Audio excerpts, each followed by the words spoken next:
Wind up in countries most likely without cap and trade rules because they can make their products cheaper there. That will actually increase greenhouse emissions. Columbia University professor David Buckner is here to explain. Hi, David. How you doing? Well, I'm good. I don't think I could design a taking down of this country any better than the people.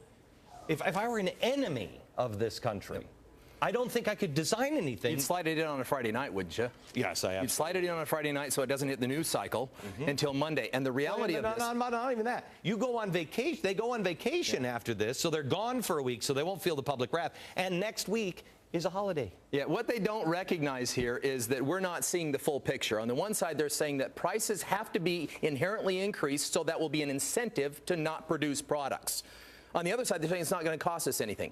How can you have the very thrust of this legislation is based upon the fact you're going to raise prices so that people won't produce and create greenhouse emissions. On the flip side of it, they're saying, but it won't cost you anything. It can't be. If it doesn't cost anything, it loses the thrust of the legislation. And so the arguments on both sides are intellectually and economically dishonest. So I have to tell you, it's not an environmental plan. It can't be. We don't even know whether it can ever resolve that. And not only that, for America to say we can solve the global changes. Well, so the president said that we have to act first, that that China and India, we can't go to, where is it, Copenhagen in December, and we can't convince them to do it. Why? So we're going to take the cost on us, is what he's saying, and everybody will follow. They won't. Here's what they'll do. You saw when our labor costs went up. We increased minimum wage. Labor unions exercised their right to petition for greater salaries, and they got them. What happened? Labor left America. It went to China and India. India and China aren't raising their labor costs. They're not running around going, you're right, we need to give more money to our people. They're going to take the markets. There is no way in which the increasing costs in America will ever remain, will keep us productive and keep us competitive. It will shift our production overseas. This is an exportation of labor. If I look at this, I mean, I just heard the governor of Virginia talk about this, and he said, well, we have to get this passed as a nation, but we could never pass it just as a state because that would hurt us competitively and we'd lose business here. I mean, how does it work for the federal? How does it work nationwide if it doesn't? Because it's going to be, well, it's actually saying for these states that it wouldn't work independently, we're going to shift. It's a redistribution.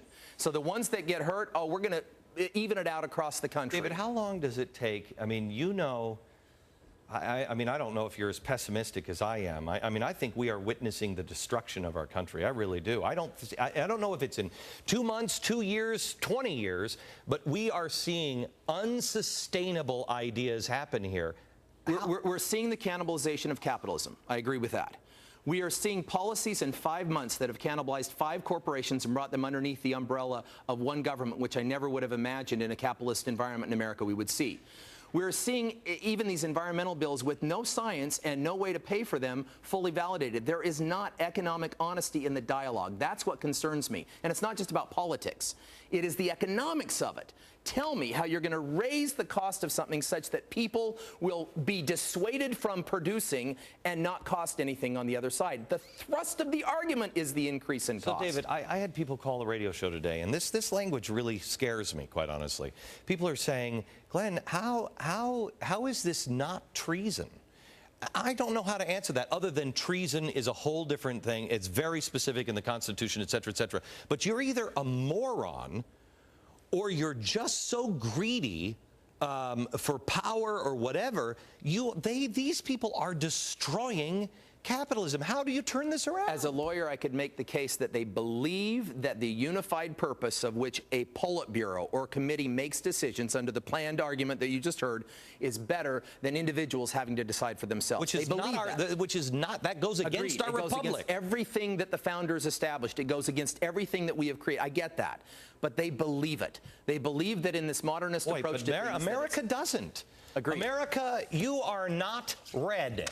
I'm sorry, you're not red. You might be green, but you aren't red. We're not all socialists. David, thank you very much. Okay, Chris Dodd got a sweetheart deal on